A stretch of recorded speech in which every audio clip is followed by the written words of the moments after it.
Hey, Star students, welcome back to the Astro Study Room. I'm Ember Faye, your friendly neighborhood fire fairy witch. And I'm Jordan, a university librarian by day and a dedicated astrology student by night. And yes, welcome to the Astro Study Room. Our goal for this podcast, as always, is to feel like we're all just students meeting up after class to go over our notes together. So bring your notes, your water, all your pens and highlighters, and every other Tuesday, we will be exploring core astrology topics, breaking them down, and just chatting about how these concepts show up in our real lives and reflect on what wisdom the stars have to share with us. If you enjoy this episode, I hope you will consider subscribing and leaving us a review to help us grow this little cohort of astrology students. Jordan, do you consider yourself a witch? Yeah. This was not the next line in the script. Well, I'm Ember Faye, your friendly neighborhood fire fairy witch. And I know we talked about this before where you're like, and I'm Jordan.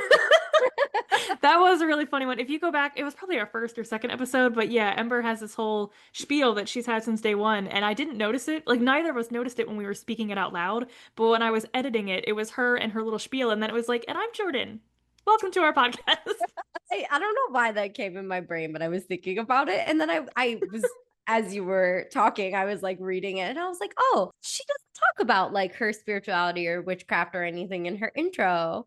And so Yeah, I I guess, guess, I think part of that is when I first had the idea for this podcast, it wasn't meant to be spiritual. And then when you came into it, obviously I knew that that was going to bleed into it and was happy that that was going to happen. But I guess that was never the side of me that I intended to bring, I guess. I don't know. Like, it's still a part of me, so I oh, bring it everywhere, but it's not. I yeah. guess, like, I wanted to highlight my academic side. No, I love that because we've talked about before how it's definitely like a balance between the Exactly, two of yeah. us. But then I was just like, wait, does Jordan like call herself? Does she use the label witch? And not that like, I mean, we can get I into a usually whole say witchy. Like, if you ask me if I'm a witch and I do say yes, if I were to describe myself, I would say witchy. But I think that's more of like a I don't really care about a label kind of thing. I'm not turned off by the word witch. I'm happy to confirm that I am a witch. embrace the title. Okay, this is so going down a like a side note, but I was in one of Tanae Stewart's conferences that she was doing, The Witch of Lupin Hollow. And it was the most recent one about shadow work. And she did a whole presentation about the astrology and archetypes and reclaiming shadows, specifically labels. And I just finished listening to this yesterday. So each sign kind of had a label associated with it, right? That could be considered like triggering for some people. So like, and it was very like stereotypic. This is like the archetype, right? Like Aries was the bitch, like Cancer was the crybaby, I actually love to Libra. hear these. Yeah, tell me Yeah, more. Libra was like the gold digger slash like what me and Tanae were talking about afterwards. Like princess has been a label that's been used for me before, and it used to be really triggering for me. And now I've kind of reclaimed that, and I love it. I'm like, fuck yeah, I'm a princess. But the Scorpio, What was Gemini? Yeah, Gemini and Taurus too, and then Scorpio. Gemini was the tease. And Taurus, I think, was like the lazy Oh one. yeah, yeah. And Scorpio was the witch. And so I was thinking about that. And that is how I got here in my brain about you calling yourself a witch or not. And if there was any like shadows Interesting. around that. Well, welcome to episode 10, everyone. We're just diving right in where we're actually not talking about archetypes. We will be talking about archetypes, but I have a archetypes, long spiel about archetypes today. archetypes specifically related to our greater malefic Saturn. Dun, So, dun, Jordan, dun. dun dun dun. How are you feeling about this episode? I'm interested. I'm excited to see what comes up. I've talked about before that, like, right now, Saturn is my Time Lord, and so I've been spending more time watching Saturn and thinking about Saturn. So I'm excited to one, talk about just like the things that I've come across and seeing what else comes up. What's your relationship with Saturn? I love how you're like, I'm interested. I'm intrigued. I'm intrigued. I want to talk about it today. No, I was pretty excited to talk about Saturn, mostly because of where Saturn sits in my chart and learning more about what that means and sharing it with all of you. I also love like bad things. Like, I'm a bad girl. girl. I want Daddy I Saturn to punish me. Oh my gosh, but like actually. I know, but for real, I know that's exactly what you want. Then I also I think I literally have called it Daddy Saturn. Anyway, so we're gonna get there. So yeah, no, I'm excited to. I think it's really important when we put context around things that are always just considered negative. I think we do a really good job in this episode about talking about the pros and cons of working with Saturn, where it can show up in a way that can actually help us. And so I'm really excited to talk more about that. I think it's interesting too because I haven't figured out exactly where I fall as far as like traditional astrology and modern astrology. And just to quickly say, like traditional astrology is a lot more fatalistic. It's a lot more this is bad and it is just bad, and this is good and it is just good. Whereas modern astrology is a lot more, there's way more nuance and it's a lot less predictive and it's more about psychology and everything. And I don't totally vibe with that with astrology completely, but I also don't like the fatalism of traditional astrology, so I'm still figuring out where I fall with that. But also, as you all may know by now, we do have donation tiers on Patreon, and if you feel so called to, we would be honored to have your support. We have some fun and affordable donation tiers to help you stay connected and support the magics behind the mic. As always, no pressure at all, since we're just here to make this content as accessible as we can to our listeners. Yes, everyone is always encouraged to join us for the free astrology content, because we hope to make this space available and accessible to as many people as possible. And Jordan, do you want to talk about your reading offers? Yeah, so I have been considering if I want to like get a website going. I'm at the beginning stages of like thinking about that. But as of right now, you can DM us on Instagram at the Astro Study Room, or you can email us theastrostudyroom@gmail.com, or you can email me, yourwitchylibrarian@gmail.com for a reading. I do natal chart readings for 1 hour and 30 minutes, and then also solar return readings. And Ember, we're getting closer to Samhain, so tell us how things have been cooking for you. I am almost done making my quiz that I will be offering to everyone. And I am working on, for Ember Fae Magic, a newsletter that I hope to send out. My goal was monthly, and then my mentor was like, but maybe we should try bi-monthly. And I'm like, okay. So, we're gonna push it on this Aries full moon. Oh, like And twice a month? I thought it was like every other month. I was like, huh. oh yeah, yeah, no, no, no. Wait, So bi-month. bi-weekly, I guess. Oh, what did I say? Yeah, Bi-monthly. bi-weekly. Bi-weekly. Yeah, no, you're right. Bi-weekly. I'm still, so just as a heads up, y'all, I'm like recovering from a pretty icky cold, I guess. Whatever. So yeah, my brain and my voice are a little off. So if my voice annoyed you before, I'm sorry, because it doesn't sound any better right now. But yes, I'm really, really excited. I've been working on kind of like a logo, and I hope to have my website up at the end of the month as sort of like an educational content area. And if you follow us on Instagram, you may see I do cross post a lot, just because some of what my content is on Instagram does sort of like match up and relate to what we're talking about here. So yeah, keep an eye out for that. I'm so excited. I can't wait to take the quiz. You'll be one of my guinea pigs. As you know, we love words of affirmation. Please let us know how we're doing. Let us know what you want to see. Give us feedback on how we can help you learn. We are both students ourselves. We definitely don't know everything, and we'll be totally upfront with that. We're learning here together in this little astro study room, and that's why it's so special to us. So buckle up, star students. Class is officially out and the study room is in session.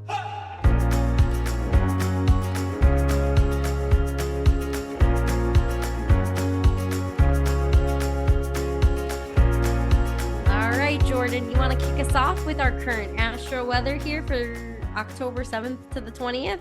Yeah, so Mercury is in Scorpio with Mars now and coming into a conjunction that goes exact on October 19th. To me, this makes me think of Mars's action and motivation and passion mixed with Mercury's communication and mind, mixed with Scorpio's nature of intensity and transformation. We might notice a sharper edge in journalism during this time, and what I'm really excited for is some kind of potential whistleblower. And I think Chris Brennan talked about this on his podcast, the Astrology Podcast is what it's called. But Scorpio is a very secretive sign, and Mars is a planet of conflict, and Mercury is a spread of information. which I do agree. I think that screams whistleblower, and I'm kind of excited. So we might see some secrets being revealed this month, and I think I would also caution people to be extra careful online, honestly, all the time, but I think Mars and Mercury together could also indicate cyber attacks. Ooh, that's a little scary, but also very exciting because maybe some files will be released. Wink, wink, wink.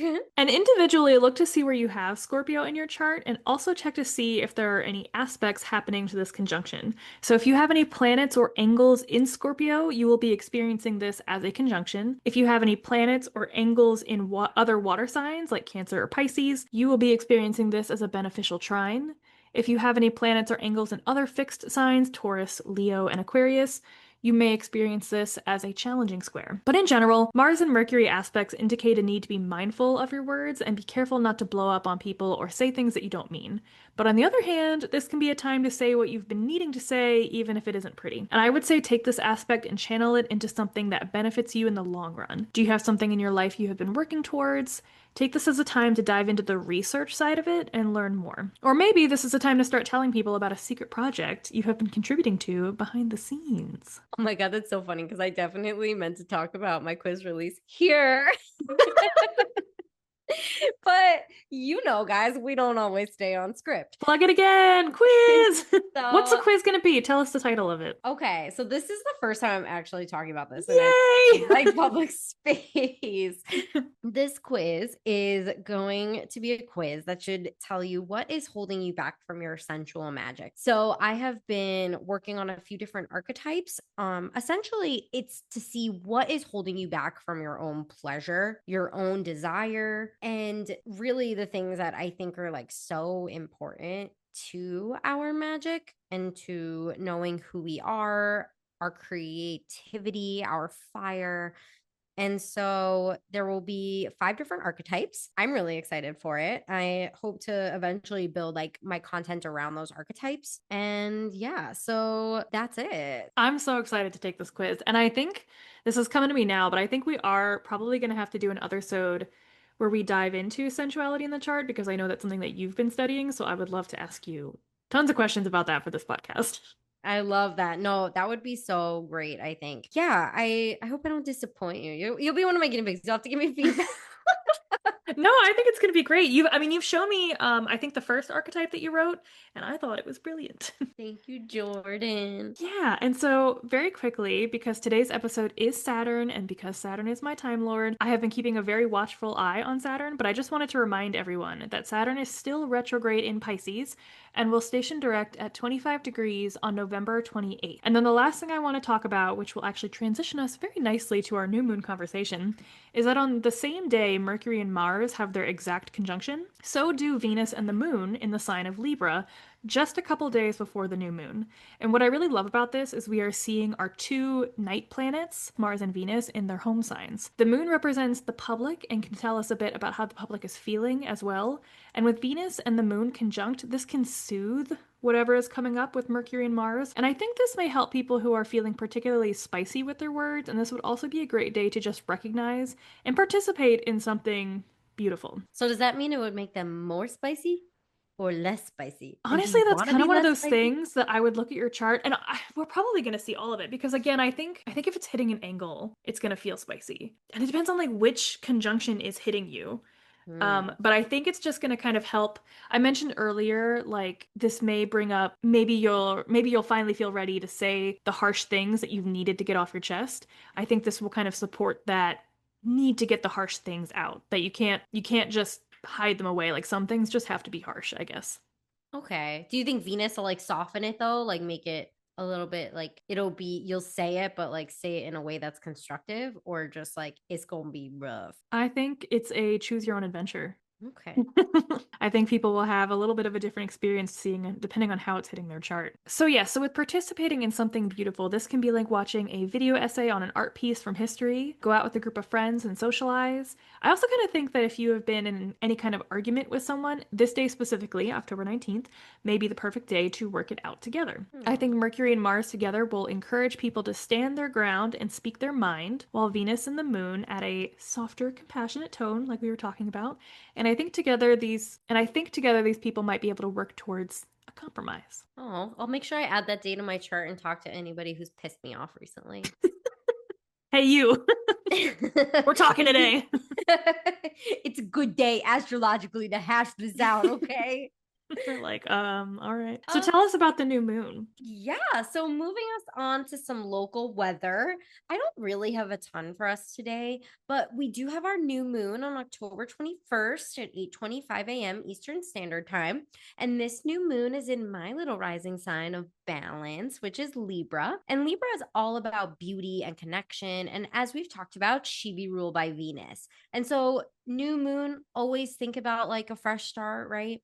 Well, this new moon intention can be all about pressing reset on things like relationships. So, as Jordan mentioned, maybe it is a good time to sort of like talk about some stuff, your beauty rituals, or even your relationship with self and self worth, bringing in some of that Venusian energy and really examining how these energies are serving you now. And if they need, that little refresh button on the drying machine, get it all like fluffed up and warm and cozy again. You can also be thinking about where you may need more balance in your life around those things. So, have you been working too much? I'm like talking about myself right now.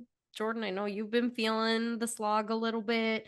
Maybe you're not feeling it right now and you need a break. And so this new moon is the perfect time to check in and ask yourself, like, where am I giving too much and where am I holding back? So, like, let this new moon guide you, babes. Libra is a beautiful sign.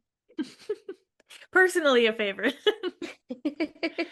And yeah, I love that you bring up which planet is ruling the new moon. So Venus is the host of this new moon, right? And in astrology, we call this the dispositor. So Venus is the dispositor of this new moon. To reiterate again, essentially Venus is hosting this new moon. And I like to look and see how our dispositor is feeling and behaving to learn more about the luminations as they come as well. And like we talked about earlier, Venus is also in domicile in Libra, which we love to see during this new moon.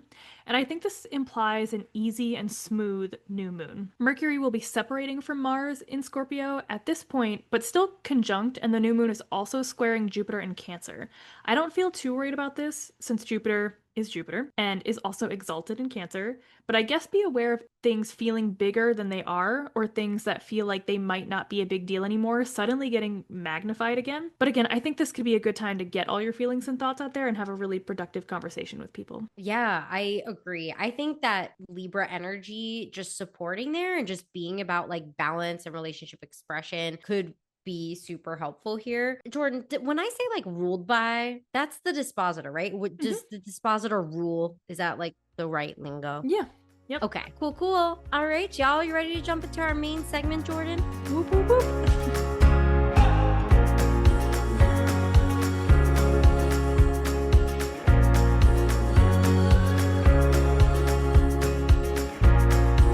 All right, let's get into it. Ember, tell us all about Saturn's key themes.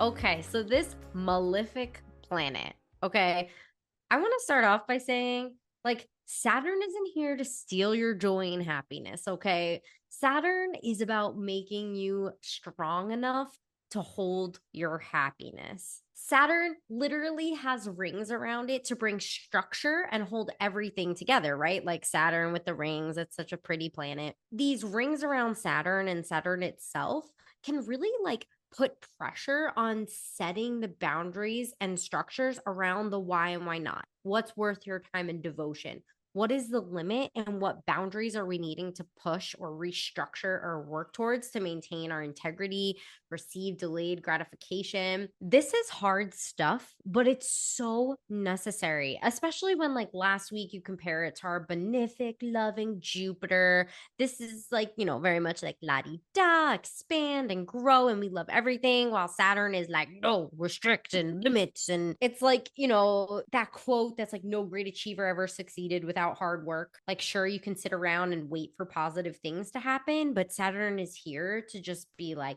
hey, you can get yourself where you need to be. You have the power. You just need to work for it. I really feel like it's like that energy that is supporting you in moving different than like moving forwards like a Mars energy. It's giving you the structure you need to do the hard things. I don't know. Any thoughts on that, Jordan, before I move on to like our little index card notes? I'm curious. I know that this isn't something that you have been taught with. I don't think you have. But do you Like, do you have any take on essential dignities? No. Like, What do you mean? I guess, like, what are your immediate thoughts about a planet being in fall? Like, do you, I don't know the right word, accept or validate that, like, I think I we don't know. talked about this a little bit where I don't think I've studied it enough to Mhm. really like pick out nuanced differences. My thought is that if something is in fall versus something that is like exalted, right? It just kind of makes it a little bit trickier to access that energy in, I don't want to say like, I think it's like the positive ways. Like it just makes it trickier to kind of like really define like what that energy can mean for you. I don't have like a lot of thoughts on this yet, but if we talked about it in the future, I can think about it and get back to you. I thought about it because you obviously Saturn is structures, but or support. You were talking about how Saturn does still support you, and I believe like a pure like traditional astrologer would look at Saturn in fall and plainly say Saturn does not support you. So I was wondering, I don't know. I guess I figured you probably hadn't had full blown thoughts on it because I know it's something that you haven't been formally taught, but I was just curious if I have Saturn in fall, so. Yeah, I think, no, I think, I guess what I'm trying to say is that, like, when a planet is in fall, right, we can see that. So we are aware of it.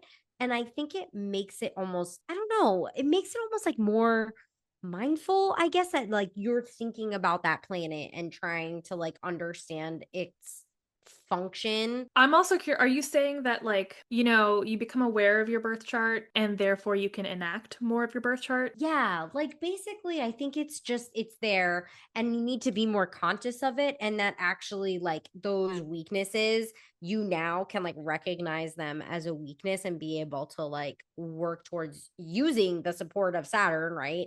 And the energy of Saturn to kind of like conquer those more like hidden potential areas of like wisdom or development. I'll be curious when we do get to the essential dignities to hear your thoughts on Saturn in exaltation and fall. The other thing I wanted to mention too is that traditionally Saturn also is well known for ruling karma and death. And this is something that I've been learning a bit more about, especially because again I've been paying a lot of attention to Saturn. As we have the modern planets now, Uranus, Neptune, and Pluto, a lot of the things that were assigned the traditional planets have been moved to modern planets, and death is one of those. A lot of modern astrologers put death on Pluto instead of Saturn. And I don't know if karma, I don't know how long the lunar nodes have been in play in astrology. I believe lunar nodes are bigger in Vedic astrology, and so I do think that it's still pretty ancient. Today we largely look at the lunar nodes for karma, but traditionally Saturn was a big part of karma as well. And I think I still use Saturn as death and karma. Yeah, I haven't given a lot of thought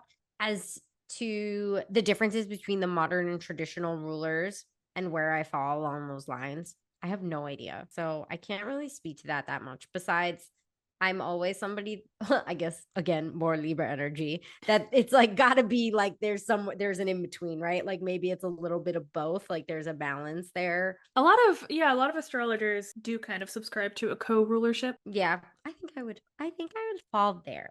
This is a different conversation than where I was going with that, but I haven't quite figured it out because I do think when looking at a birth chart and looking at your chart ruler, I don't look at them as co-rulers. I do only look at the traditional planet, but it's interesting to explore. And as we explore, we're going to start with our key themes of Saturn. So I'll be interested to see where these hit for you, Jordan, because I think I do talk a little bit about like that karmic energy here. Mm. Get out your notepads, your pens, your index cards, and we're going to talk about some key themes. You know what's really interesting is how I might take this out. We'll see how it lands. The vibe of the episode today is not bad by any means. I'm enjoying this, but it's a lot more serious, like Saturn. I just think that's interesting. Oh, yeah. Did you pick up on that too?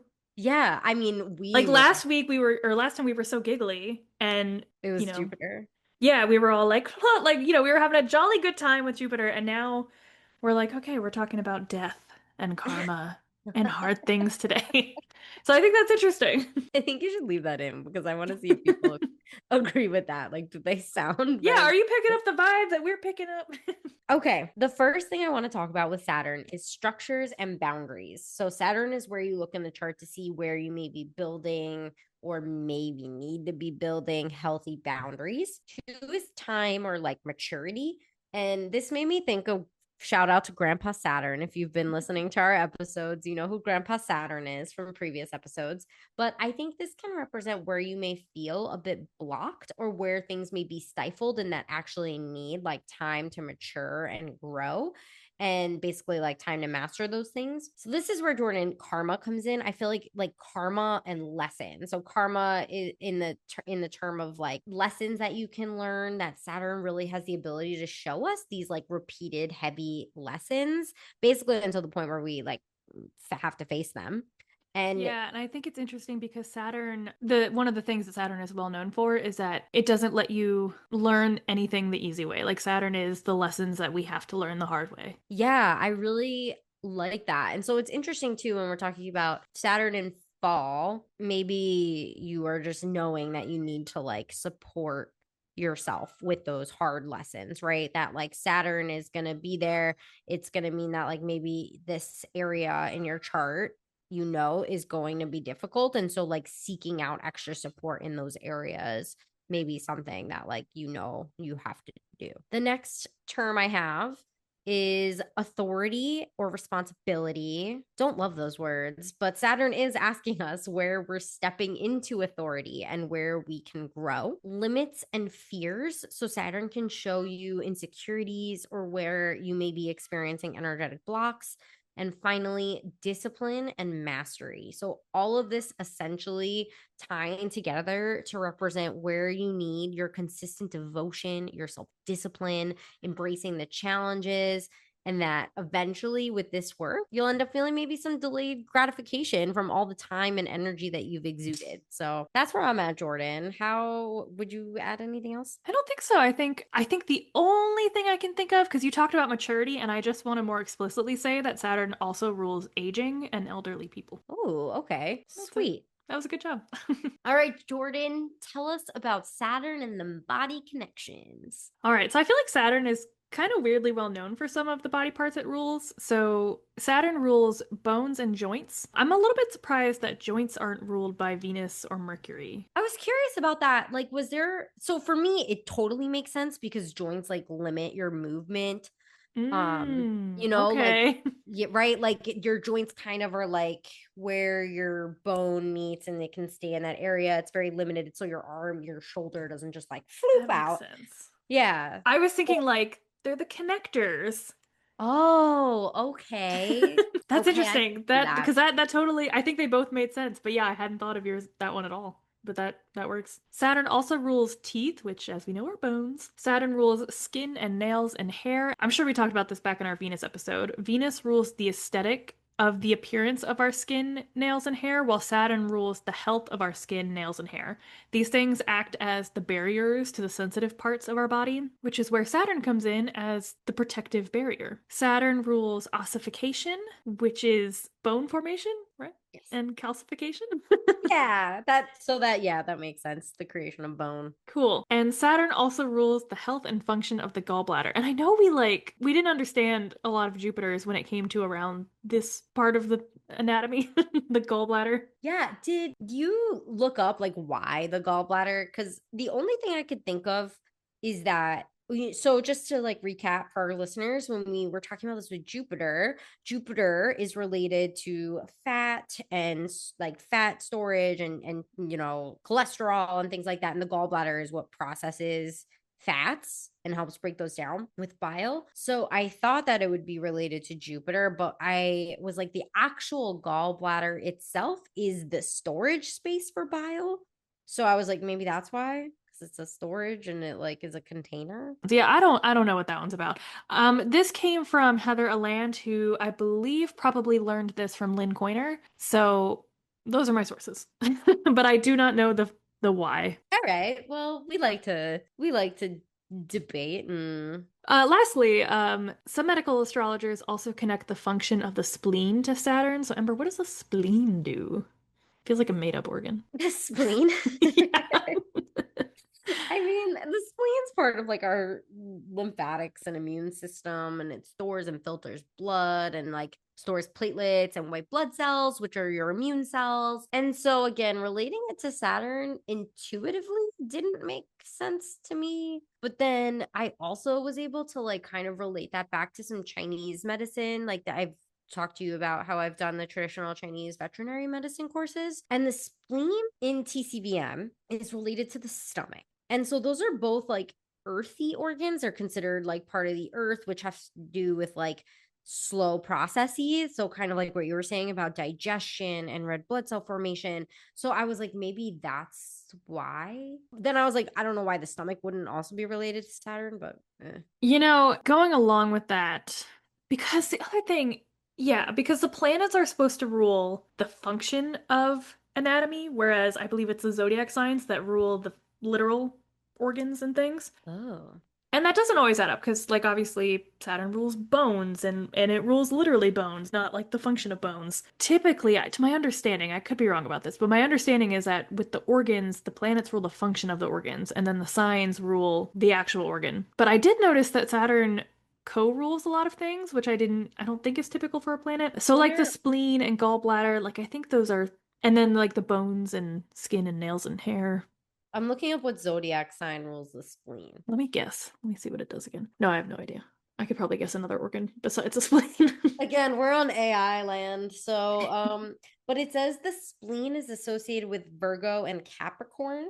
I feel like every time, I will say, I don't know if I totally follow that because every time I Google what sign rules blank, I feel like it always gives me Virgo, and I think it's because Virgo is associated with medicine and doctors. So I don't know if that's true. I mean, maybe it is, but I don't know. I mean, it would make sense though. Capricorn could make sense.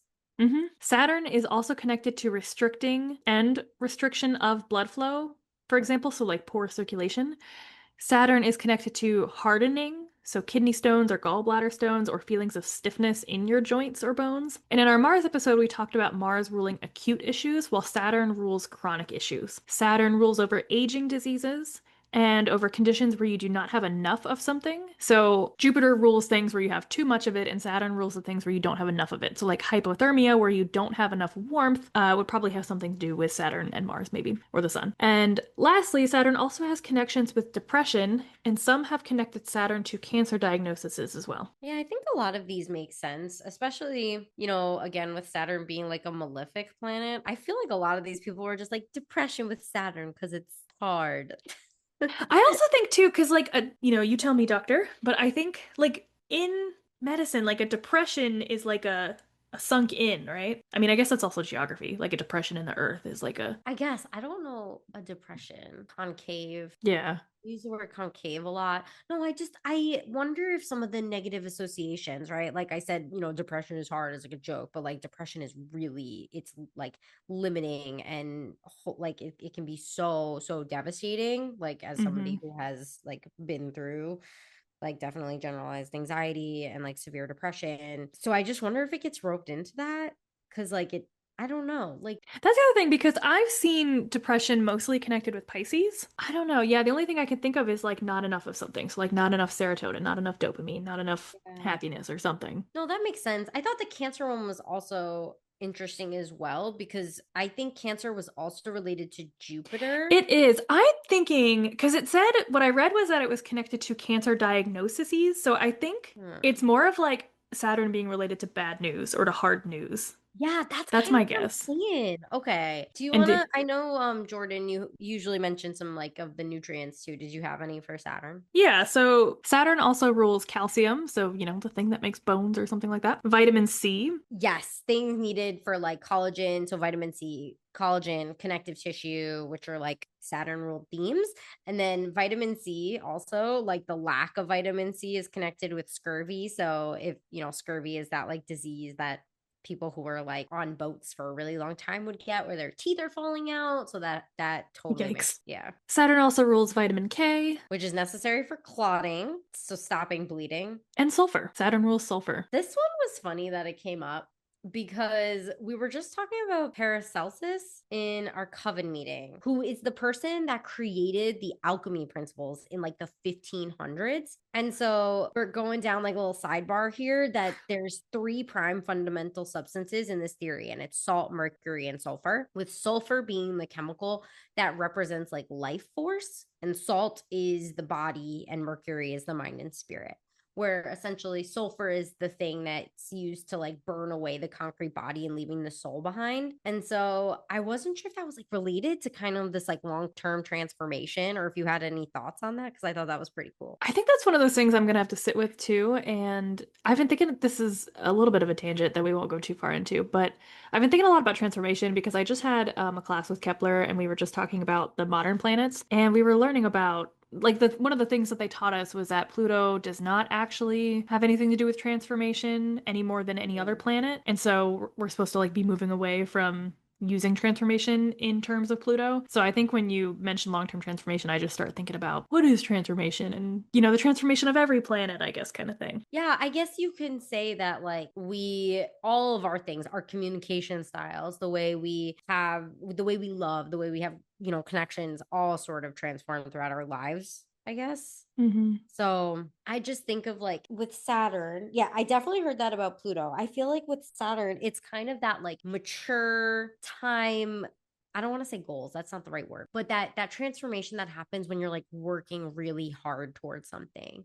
And it's like you're working so hard and it just like you work, and you get there. Almost like it's not really burnout either. There can be like such a hardening. Like I'm thinking about the typical stereotype of like a boomer who wants younger people to have to also do things the hard way. Like there's kind of a bitterness that can form because you truly worked so hard to get something and you want everyone else to have to do what you did. This is again another tangent, but I guess I'm just thinking about how those long-term things, while you still in the end get what you want, it can still kind of come with a shade of bitterness. Yeah, but it also doesn't, I guess, have to be bad either, is what I'm trying to get Because at. like the lessons you learn are so different. Like, I mean, again, just speaking like politics and boomerism, the lessons that people learn when they do, I don't know how I want to say this because I don't want to talk about like things being handed to people, but on a level, I do think people deserve to have things handed to them. And I think that a lot of things I think should be rights and not privileges and things that we should have just given to us. But I can acknowledge that when things aren't handed to you, there's a different kind of lesson that you learn that maybe boomers want everyone to have to learn, I guess. I don't know. No, I totally see what you're saying. And lastly, Saturn rules sodium. Which is responsible for fluid balance in the body and very regulating for the body as a whole. I actually wanted to add too, I kind of like was researching these, Jordan, just because I was curious about them. I did notice you wrote kind of a lot for each one. I even wrote I, at the beginning, I was like, we could skip these today. And then you wrote the most you've ever written about these. I was interested, and Saturn was interesting. The outermost ring of Saturn is actually made of salty ice creams from one of Saturn's moons, which was called Enceladus. How do we know that? I don't know. I guess Yeah. maybe they've gone to the moons, like the Saturn's moon, and probably like analyzed some like deep core. There's like a potentially like ocean under this moon and it shoots water ice jets out. And so that might be where they think all the salt's coming from. And, anyways, that's a side note, but I thought it was really cool. So it rules sodium, which is Yeah. salt. So to transition us to our archetypes, I'm really excited for this one. I feel like I say that every time, but this is one of my favorite stories. I'm obsessed with this. I'm obsessed with the connection I have made with Saturn today. Just jump right in, Jordan. You're like squeaking in your seat. So I think Saturn is very much like Ned Stark from Game of Thrones. I have this unhealthy obsession with Game of Thrones. So I'm sorry to people who don't know the story very well, but I just felt like this was so perfect. And I guess I'll give a mild warning too for potential spoiler alerts for season 1 or book 1 of Game of Thrones, but you should listen anyway. I think it's great. Ember, do you like Game of Thrones? I can't say I like watched Game of Thrones. I thought you liked Game of Thrones. Oh my God. I didn't like it. There was like a lot of things. It's just there was so much to the story that like I don't really like remember a lot. I remember like the big plots. I've watched it like 20 times. But that's the Oh my thing, because gosh. every time I go back, I catch up on more things that I didn't catch the first time because it is like a lot. It's a lot, and my brain just doesn't work well like that anymore. I need like love triangle drama with What do like you remember about Ned Stark? was he the dad? He was, yeah, he was the dad. Because you and I have like briefly talked about House of the Dragon. You like House of the Dragon, right? I mean, again, I like yeah, I like the thought answer you is loved yes. it. No, I'm not like a love. I'm not a love. I love Matt Smith, but I don't know. Huh. It's just like a lot for me to even like think and talk about because I just don't, the details are so far. Like, I'm like, is Ned the one that died? Like, He is, yeah. I mean, so many of them did, but he is the one that died. All right, so I will carry this conversation, and I'm totally happy with that. I love Game of Thrones. So when you think of Ned Stark, those of you who know Ned Stark, the first thing you think of is that he was the one that died, and the next thing you might think of is the meme that says winter is coming. oh yeah. Yeah, and side note, in the northern hemisphere, both of Saturn's signs, Capricorn and Aquarius, take place in winter. So I thought that was a fun little nod. But the next thing you might think of is how Ned was all about duty, honor, and responsibility. And these are very, very much Saturn themes. When I was writing this, I was getting really excited because I just love Game of Thrones. Who's the one that gets beheaded? That's Ned. Okay. Yeah, little Ned Stark. Sorry, spoilers. She No. did warn about spoilers. Yeah, yep. Think about when Ned accepted to be Robert Baratheon's Hand of the King. It wasn't something he wanted to do at all. He actually actively did not want to do it, but he felt like it was the right thing to do, and he was very much motivated by his strong sense of responsibility. And actually, even earlier than that, the first scene of the show, of the entire, maybe the second scene of the show, and the first scene where we see Ned, where we meet him, is when he cuts off the head of a deserter from the men of the Night's Watch. And he made a whole thing about teaching his children the very, very famous line, the man who passes the sentence should swing the sword. Meaning, if you are the one that was bestowed with the authority, then you have the responsibility to face the sentences you dish out and not put it on someone else. You owe it to the people you rule to stay humble and commit to the beheading yourself, essentially. Every man you kill belongs to you, and it's on your heart and it's on your conscience, not someone else's. You are responsible for it. And I'm rambling here, but I just love Game of Thrones. I would say another Saturn principle of Ned's is he is a very strict rule follower. You know that there are people who live by their moral code, no matter what the law says, and there are people who live more by what the law tells them is right and wrong. And I think Ned is pretty in the middle, as probably a lot of us are, but he really does care about lawfulness and following the rules, but he also cares about doing the right thing. And it's a whole thing when he learns about how Joffrey is not actually Robert's son, and he doesn't want to tell his dying friend and essentially brother about it and ruin his last moments of life, but he also feels like he can't just let this go on and continue. So he has a real conflict here about how to proceed. And it's another whole thing because it's one of the very, very few times we know of Ned being dishonest about something. And it's when he does not truthfully write down what Robert told him to write down. And the other time he was not being honest, and this is a big spoiler warning for the whole show. Skip ahead like a minute if you don't want to know. But the other time he was not being honest was when he told everyone, including his wife, that Jon Snow was his bastard son. And he did this to honor his late sister's wishes and to protect Jon. Ugh, I'm gonna watch it after this now. Wow, I'm like going down a little memory lane here just listening to you. Another connection between Ned and Saturn is the traditional aspect. Saturn is known for being more conservative and traditional, and I don't really mean conservative as in Republican. I mean more conservative in nature. Game of Thrones has a few major religions throughout the story, and one of them is what is considered the oldest religion in Westeros, and that is the religion of the old gods. And this is a nature-based animistic religion where the children of the forest, and it's unknown if they were truly real or if these children were myths, they were worshipped. The children of the forest worshipped each river and rock and tree. And the first known people in Westeros came later and were referred to as the First Men. And they kept this religion with the old gods. And later, when the Andals came and colonized Westeros, they had the hardest time overtaking the North, where the Starks were later born. And basically, most of Westeros had moved on from the religion with the old gods, and many of them started to follow the faith of the Seven. But the Starks, including Ned, value tradition in ancient ways, and they still worship the old gods. Very traditional. With Saturn being related to tradition, like what does that mean? I think Saturn likes older things, I guess. Okay. Is what I'm thinking. Which that's going to kind of have its own conversation when we get into Aquarius, but I do associate Saturn as being the traditional one. Okay. And I think the last thing I want to talk about with Ned and Saturn is Saturn's connection to death and integrity. At the very end of season 1 and book 1, Ned makes a deal in order to keep his family and especially his daughters in King's Landing safe by lying and saying Joffrey was the true king, even though Ned knew that that was wrong. And that was a very difficult thing for Ned to do because the last thing he wanted was to play into the Game of Thrones, and in the end, he still died for it. Whew! Oh, I love Game of Thrones. I'm not even kidding. I was thinking about like what movie to watch after this, and now I'm gonna go watch Game of Thrones after this. This is like a Game of Thrones like tribute. I love Game of An Thrones. entire page. I did not intervene once. Oh, it was so amazing. It's so bad. I love it so much. Anyway, what are some of the physical items people well, did you have any thoughts about Ned? I know. I was like, should I say something after this? I feel like I should. Do you remember the story well enough to comment on it? Just that he gets beheaded, and it's really dramatic at the end of season one. And you're like, no.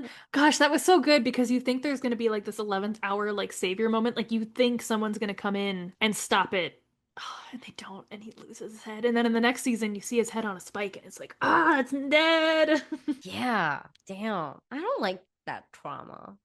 I don't like shows that give me trauma. Oh, I love it. I always say anything like with books and media, anything that can make me feel, the more feeling, the better, whether it's good, bad, or whatever. Just the more of it, the better, the more I like. I just want sexy things. Those are fun too. Oof. So, what are some physical items people can have with them or use to connect with Saturn? I have really liked this section a lot, Jordan, because I think it's really challenged me to think outside of the box for what like I would add at an altar for the planet or carry around with me if I wanted to channel that energy. So thank you for adding it. Of course, Um anytime. but the colors that are traditionally associated with Saturn are like of course like black and gray and brown. And so I always like to why did you laugh? I don't know. It's just like, of course, like some boring colors. Like, I love black. I'm wearing all black today. But yeah, I mean, like the darker colors, right? Like the colors that are associated with like funerals and sadness. I do always like to refer to some candle magic. And I think having candles with any of these colors would work. Ugh, I just love a black witchy candle, dedicating that to Saturn. Absolutely. And then this got tricky for me, but I was like, okay, Saturn is about time, like chronic, taking the time, maturity. And so, I was thinking maybe some sort of clock or an hourglass would be really cool. And so, bonus points if you have like a pocket watch that's been in the family for generations, right? Because then you get that association with ancestral karma. But I think being able to meditate by just like either watching a hand tick on a clock or sand fall in an hourglass and taking that time to just be patient and still could really help you harness some of that Saturn energy. really love that. I love sitting with a clock or a watch. I don't have a watch that's been passed down, but that sounded really cool. I didn't get chills, but I like saw chills in my mind's eye. So what about our crystal associations with Saturn? Okay, so I already mentioned the color associations with Saturn, so like black and grays. So super unsurprising that the crystal associations would be things like black tourmaline, hematite, jet, obsidian, onyx. And a lot of these stones are really representing like boundary setting, protection, ancestral connections. And you can think of their protective energy as your own boundaries, right? Around you, being able to protect you when you need it, which can definitely be a vibe of Saturn, right? Like setting these boundaries and limits, because in the end, those boundaries can actually help us reach our long term goals. And so I also found lead was associated with Saturn. And so I thought you could potentially use something like a pencil, which is graphite, not lead, but has similar lead vibes and obviously much safer. Could also be like a nice connection if you're like writing. Yeah, I just read this the other day and I marked it down to read out loud on the podcast. This is from the book Aspects in Astrology by Sue Tompkins. And it says, in order to get a feel for Saturn, one can reflect on the metal lead, which it rules. Lead is extremely heavy and dull in appearance, and it is enduring. It does not corrode easily, for which reason it was once used in water pipes and is still used in roofing. Like lead, Saturn lends an inert, immobile quality to whatever it touches in the chart. Saturn will also slow down the development of whatever it touches, but it will also insist that the development is thorough and that no shortcuts are taken. Saturn may appear dull, but it bestows endurance and it insists that time is taken. I Yeah, just I thought that really was like interesting. that. Yeah, definitely. And I'm glad like I found the lead too, because I was like, who's gonna have like lead? But I don't know. I was like a pencil. But I really like that connection a lot. Yeah, and tell us about the plants that connect to Saturn. So, of course, these are going to be slow growing plants. that can live in pretty harsh environments with energy that can be considered even like a bit cold and grounding. And one that kept coming up a lot was cypress, which is an evergreen and associated with mourning and ancestral connections. Mm. Comfrey, which can be used to reduce inflammation and has also been used to help heal bones. So it's otherwise known as bone set or nip bone. Patchouli, which is a very common essential oil. It's very grounding and can stabilize scattered emotions. Horsetail, which is used for strengthening bones and skin and nails.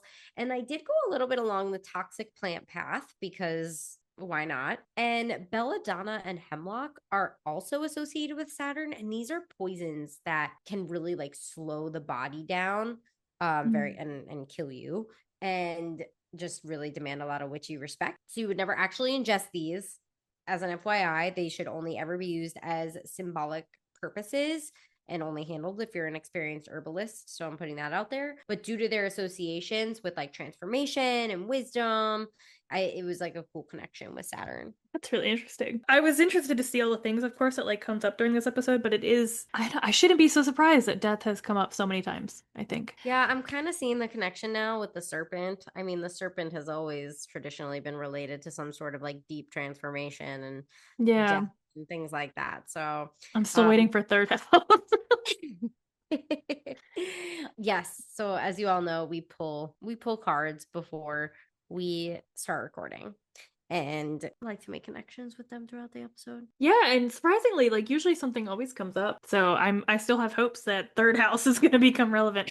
I do have Capricorn third house, so that's my guess of where it could be going, but we Oh. shall see. All right. And you want to know about the tarot, Jordan? Yes.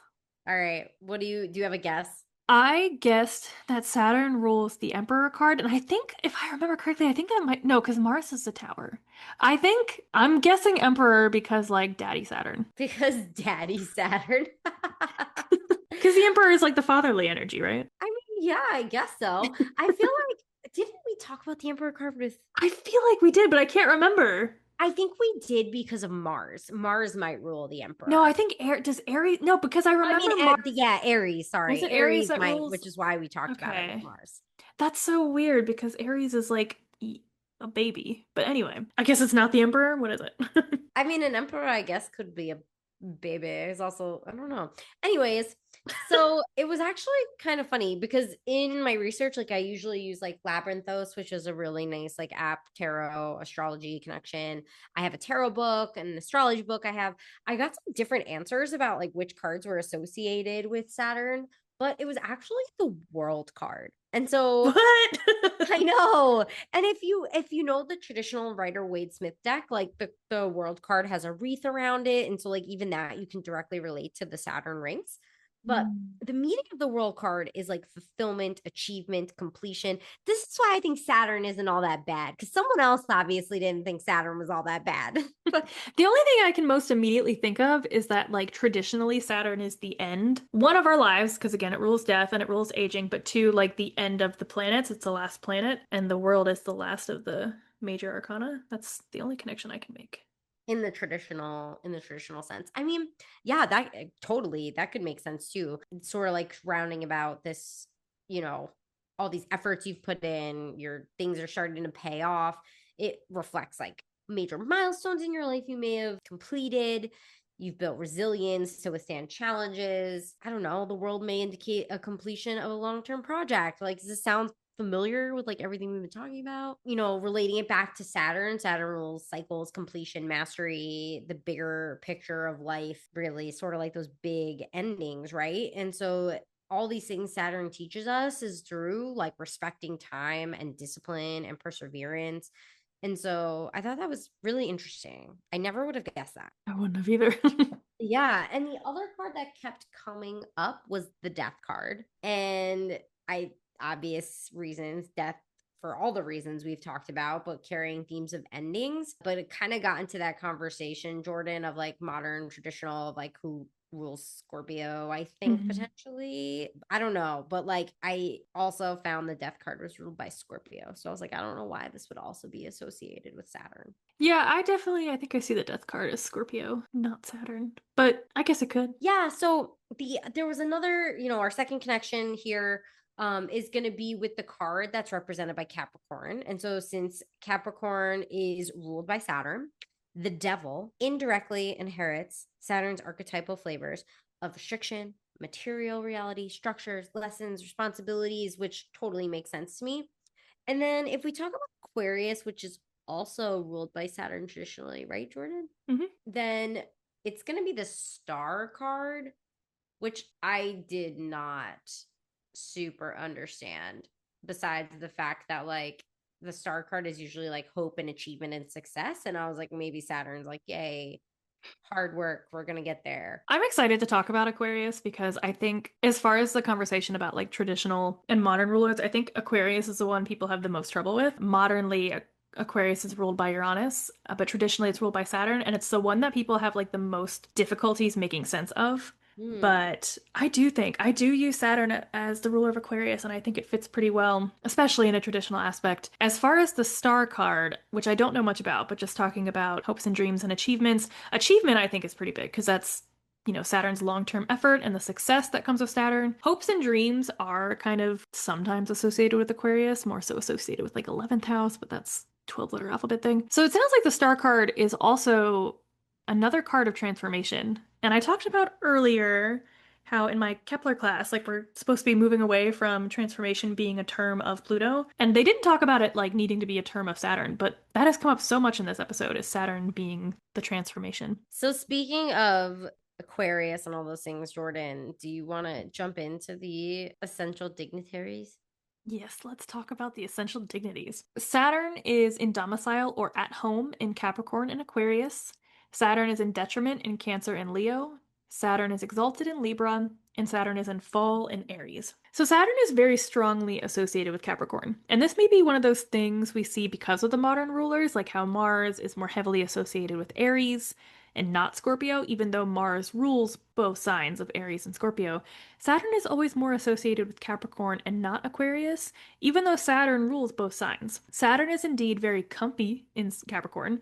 Capricorn is oftentimes associated with authority and tradition and leadership and structure and long term, stable ambition, the same way that Saturn is. And while progress is slow with Saturn and Capricorn, together the two have the ability to build something that lasts many lifetimes. Saturn is also at home in Aquarius, which I know, like I said, throws people for a loop. And while Capricorn is an earth sign and connected with the literal physical structures, Aquarius is an air sign and connected more with societal structures.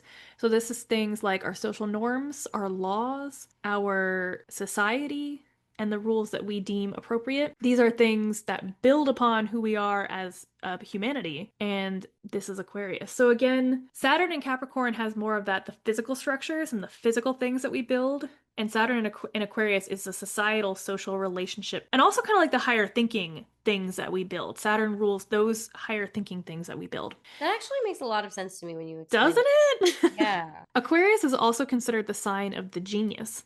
And generally, it takes a lot of time and dedication to gain so much knowledge and higher understanding, and that is a Saturn quality. I think Saturn in Capricorn is like an architect, while Saturn in Aquarius is like the architect of civilization. Oh, or the architect of like societal norms. Hmm. And like, okay, interesting.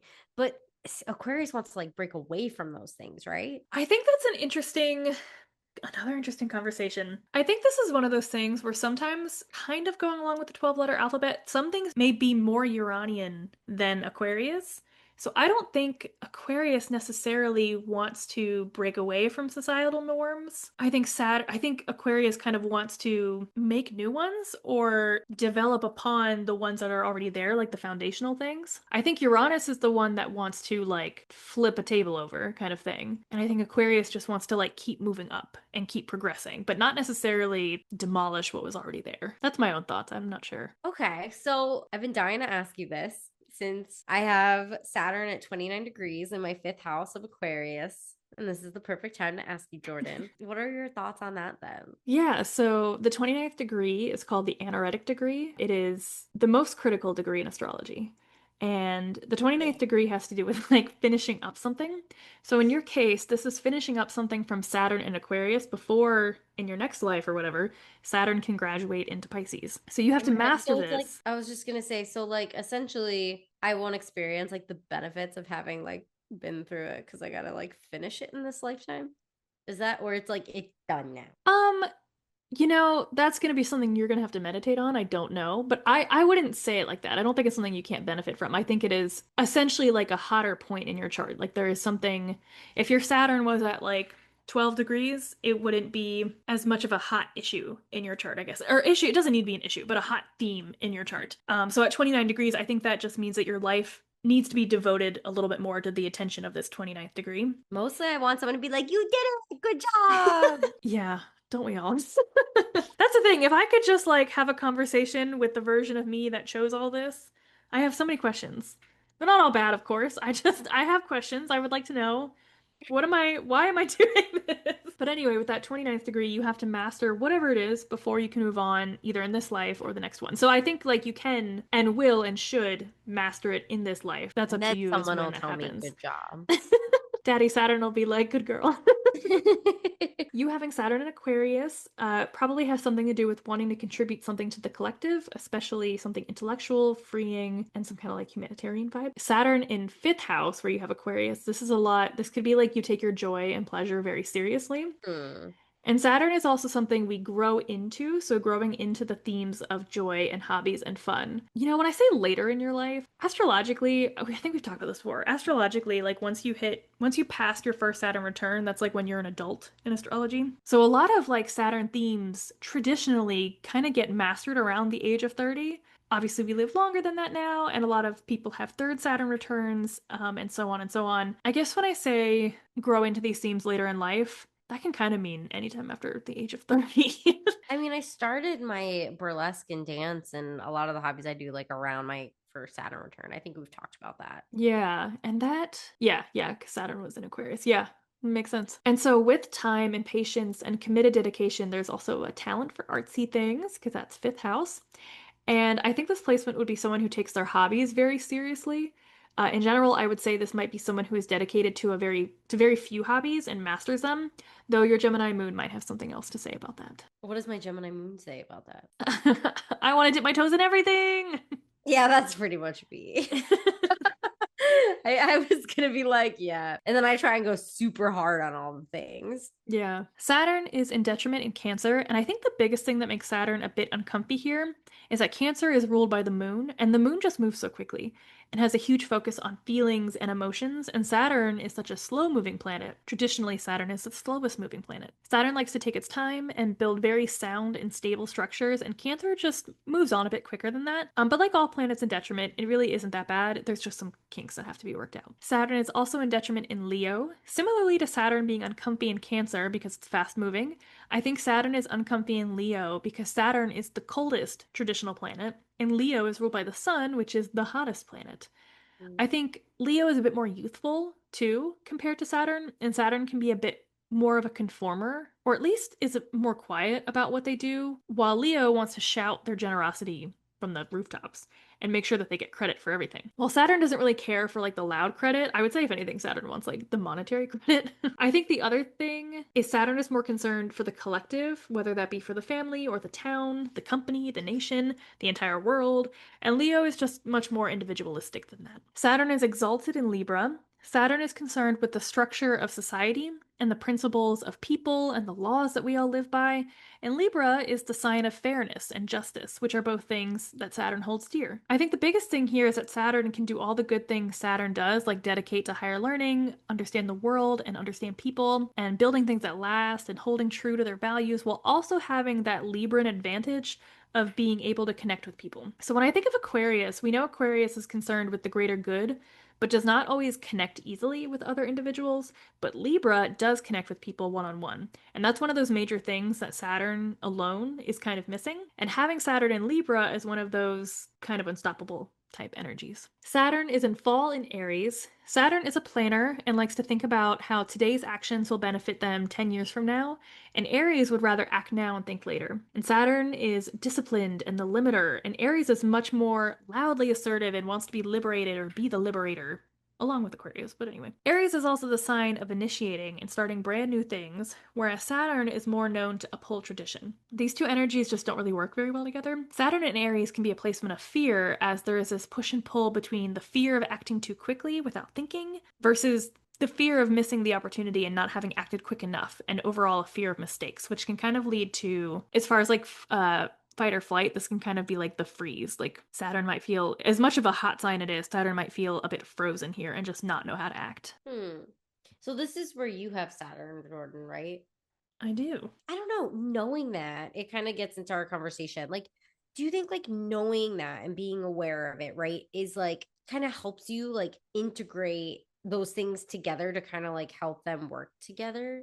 Because like I feel like also if you use this like drive and courage of Aries, right? Mhm. Like you achieving long-term goals, if you're able to like harness that energy and like work hard to get there and like achieve, like, okay, what does it feel like to overcome these obstacles? What does it feel like to kind of like deal with my impulsiveness? That like you could then use it as like, okay, we're here and now this is like a good thing. The best I can say is no, not yet. I think my chart has given me a good idea of like what my, I don't know, I guess like life challenges or like the things that I'm supposed to overcome, but I wouldn't say I feel like I have like an idea because of my chart of how to overcome those. Like I know that I have fear, but I don't know what to do about it. I don't think. But I guess it's one of those things where I hope I can look back on this later and it'll all make sense or something. Yeah. Like my thought, so okay, this is becoming a little bit more clear for me.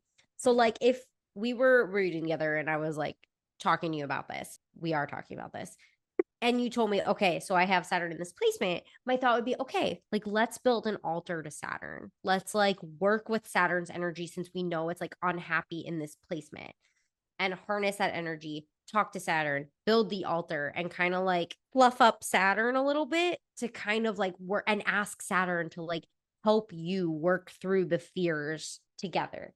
I actually have been doing that. It's like fairly recent, like I Oh, would say a couple months, so like nothing's changed yet. But that is something that I have started doing this summer. Same with Mars. I knew you were doing that with Mars. I didn't know that was Saturn. Yeah, I think Yeah. like again, like knowing that information and like being, this is why I think like having access to your birth chart can be like so helpful because then you can work with those energies, right? And like, I mean, I your answer of not yet like totally makes sense, right? Like this is new for you, but I guess that's what I was trying to get at earlier when I was kind of like going in cycles a little bit about how knowing where it is in the chart, even though it's in fall, can like also be helpful. I asked Adam Ellenboss, who from Nightlight Astrology, I asked him in one of his lives once, and I never do this. I never, I don't know, I don't like to like hand out my placements, I guess, but I really like him. He was asking for it, so I told him that I had Saturn in fall conjunct Venus in detriment, and his whole point, I think, was like he was talking about how every placement has a blessing. This is again one of those things where I'm like, what the frick is a blessing of this? And basically, his answer was like whenever as we are all meant to like overcome a Saturn challenge, whenever I get over that, it's supposed to be amazing, I guess. Well, I'm here for it, girl. I'm here. Hell yeah. So, Jordan, do you want to tell us about Saturn's path in the sky? Yeah, Saturn takes about 29 and a half years to travel the whole zodiac, and this is the famous Saturn return we all hear about. Saturn spends about 2.5 years in each sign and goes retrograde for about 4.5 months each year. Ember, does any of this sound familiar to you? This may sound like the path of the moon. Is that what you're getting at? Yeah, the timings line up Days? pretty well because the moon Yeah. spends about 2.5 days in each sign and takes about 28 to 29 and a half days to travel the whole zodiac. And Saturn is the same, but in years. So I thought a lot about how these two planets may connect. And these are all my own thoughts and reflections, so I'm not saying that this is what astrologers generally say or believe, though I'm sure other astrologers have said this all before. But I was thinking about Saturn in an ancient way, back before we had the modern planets. Saturn was the very end, while the moon was the very beginning. In what is referred to as Chaldean order, the moon was the very first one, whereas Saturn is the last one. Today, I view Saturn more so as grandfather energy, but many see Saturn as the father, and we still see the moon as the mother. And Saturn also rules death and aging, and it's the very ending of our lives, versus the moon, which rules over our time in the womb at the very, very, very beginning. The moon is also the fastest moving planet, while Saturn is the slowest, traditionally. In mundane astrology, the moon also rules over the public, while Saturn rules over government and authority, so in a way, those it kind of has to do with like the power over the public. And these are just the few things that came to mind when I was thinking about how Saturn and the moon might connect. As we were like researching this episode, also thought a lot about the moon. And I wasn't like putting these connections together at the time. It was more about like the moon being the mother and like Saturn having that more like father or grandfather energy. So I like that you like connected them here. Yeah, I think that works pretty well. And when looking at Saturn's transits, in mundane astrology, there's usually some kind of major shift associated with ingresses because it takes so long for Saturn to move on to a different sign. The No, 29 yeah. and a half year cycle can also be considered their own eras as well. But generally, I think Saturn transits in mundane astrology are probably most associated with structures and government. Looking at Saturn transiting your own chart, I would probably think to prepare for restrictions and limitation and also very slow growth and development wherever Saturn is transiting or aspecting. And not slow growth like you were on fire and now it's slowed down, but more so realizing growth. I guess what I think I'm trying to say is that it's not so much the growth the fire has slowed down, but more so the actualization of the thing that you're working for. So the growth may have slowed down, but it could be because you have reached your goal. And so the progress has slowed because you're there, you did it, you've made it, you succeeded. At 29 degrees. Tell us about some ideas for rituals we can do to connect more with Saturn. I think one ritual we can all do and probably benefit from is practicing patience, which I have none. But light a candle. We already talked about how like a black or a gray candle would be perfect for this, and just meditate. So sit with that candle until it burns to the very end. Journal. You could even That's like hard. I know, I know. You could start with a birthday candle if you need to. But really, I think one idea I had for this was to like see if you're somebody who journals, you could like sit with some of your past journals and like read through past versions and thoughts of yourself to honor like these lessons that you might have learned over time. Oh. I have like a ancestor book that one of my cousins had made. So like I could sit with that and like read through that, or like letters between family members, but Oh, just use this so time. cute. Oh, thanks. I like really I connected with Saturn in a way I did not think. Like a lot of these rituals and ideas and connections came very intuitively, which was really cool. Seeing as like your business and everything has a lot to, is all about like pleasure and joy, I'm very curious how Saturn will play in your business, especially now that you are kind of like thinking more about Saturn and you got so interested in Saturn. I'm very curious how Saturn will play in your business. Me too. We'll have to talk about that a little bit more because I think it's like taking this time to just honor and slow down and like honor your successes. Like where are you going, like you've succeeded, like what is another long-term goal, and just like channel the Saturn energy to look back on lessons and forge ahead, and giving your thoughts to your plans with like Saturn as a guide. Yeah, I love that.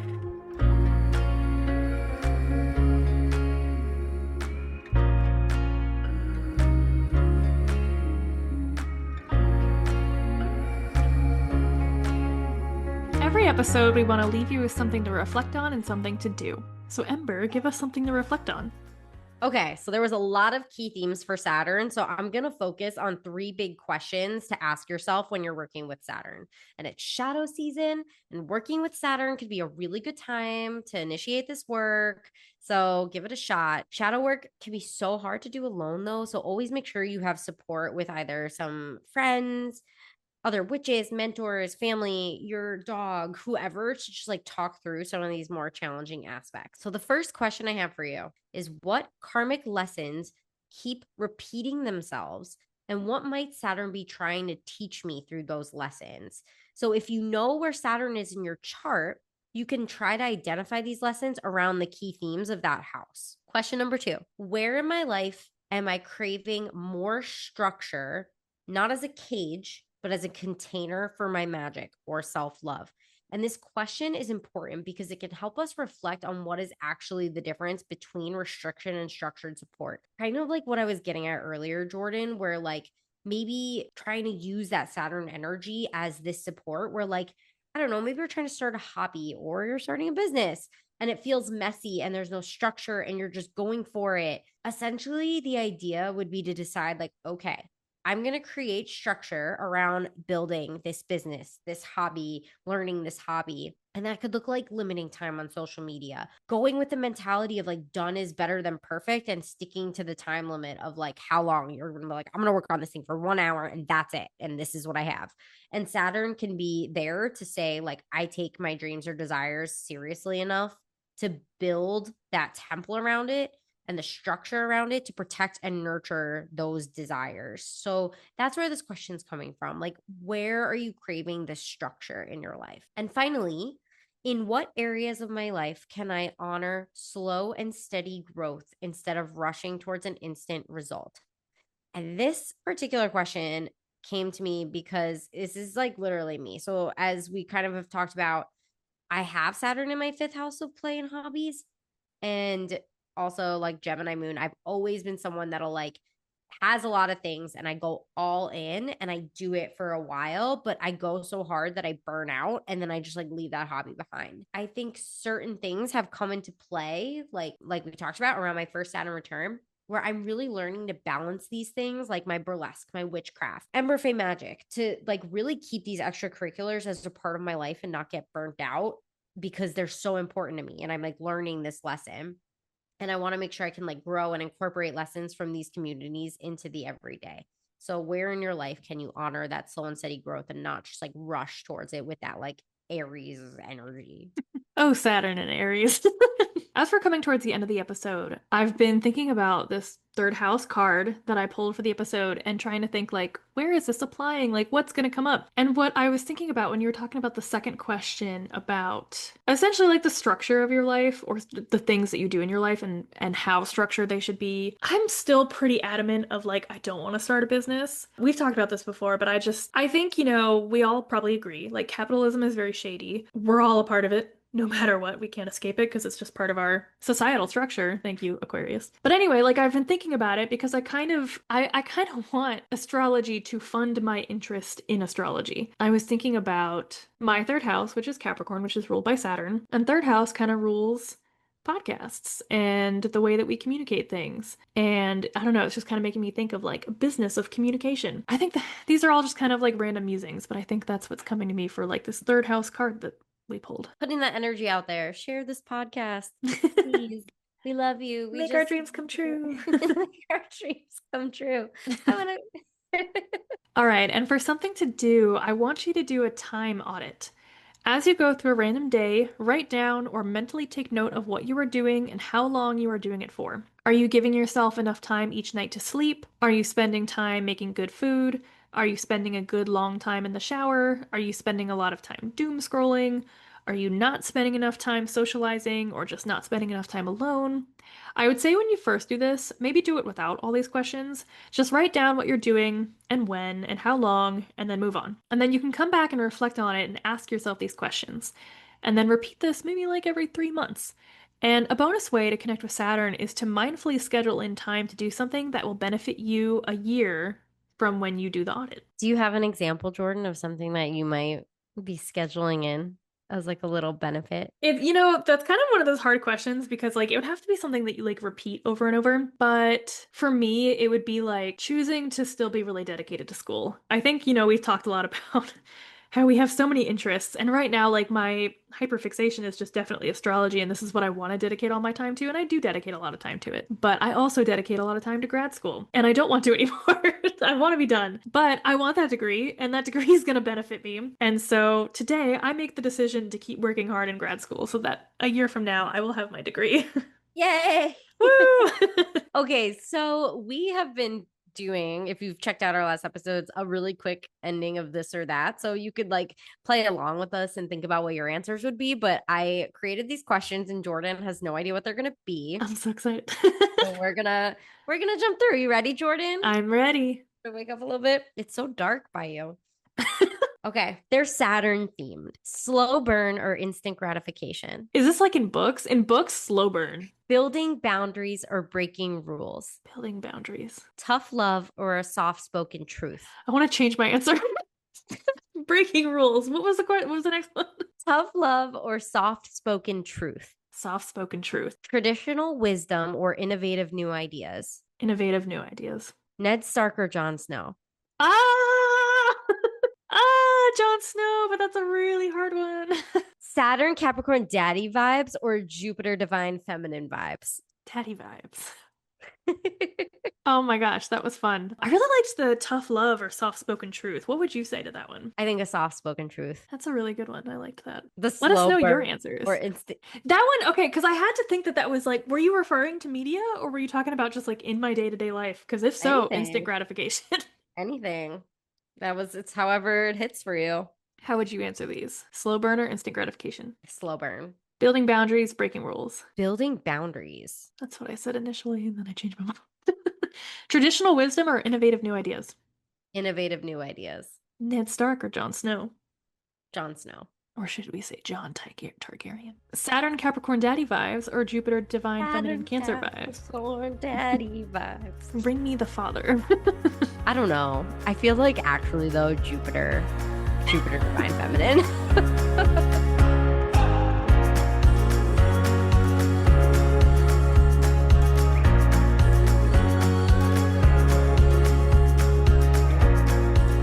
Thank you so much for being here with us in the study room. Whether you're beginning your journey with the planets or deepening a connection you've held for years, we hope you're walking away feeling a little more in tune with the energy Saturn has to offer us, no matter how tricky it might feel. Yes, and if you have any comments or questions, we love hearing from you on our Patreon, and we are loving this process of building a community of astrology students. It's linked in the show notes. And next week, we have a very, very, very special other-sode for you. Yes, we are bringing you a generational episode with some special guests. It's our first special guest of the Yay! podcast. So I was lucky enough to interview 3 people, each in a different generational Saturn return. And of course, Jordan was one of our interviewees. And we were both thrilled to have 2 guests join us. The first in her second Saturn return. We were honored to have someone with us that was actually in her 3rd Saturn return. And we will be sharing that with you. Yes, we're really excited for this. I think we recorded it back in May and we've just been holding on to this one. And it felt so right to have it come out after the Saturn episode. So the time is right. And yes, this will be our first episode with guests, and I really don't think we can emphasize enough how special this episode is to us. And it was really cool to have this conversation between 3 women, along with Ember, who are each 30 years apart from each other, and asking the same questions to each one. Yeah, please listen, stay tuned. We cannot wait, and you don't want to miss it, and I hope you'll join us. After that other sode, we're actually all wrapped up with the traditional planets now. We have completed the traditional planets. I think moving forward, the episodes might look a little bit different. We are going to cover the modern planets individually. However, categories may not fit anymore. Like I don't follow essential dignities with the modern planets and stuff like that. So I think it's going to be interesting to see what kind of format we come up with. Stay tuned. This podcast is my practice of asking big questions, uncovering the hidden truths, and creating an accessible space for others to do the same. And I'm so grateful to be learning alongside Jordan and all of you, sharing our resources and diving into what it means to connect with the cosmos. Thank you so much for being part of our journey, and we'll see you back in the study room every other Tuesday.